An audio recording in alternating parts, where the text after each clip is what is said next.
Hello everyone, this is Obeyda Ouahab from Education Embassy.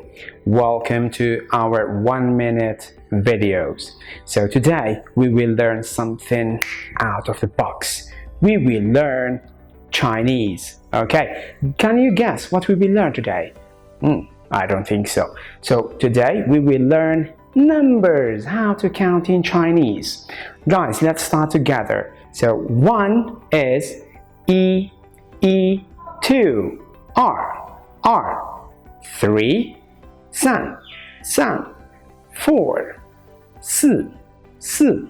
5 5 6 6 7 7 8 8 9 9 10 10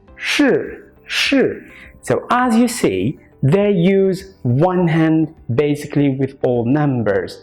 1 2 3 4 5 6 7 8 9 and 10 like this or 10 like this. Both are okay.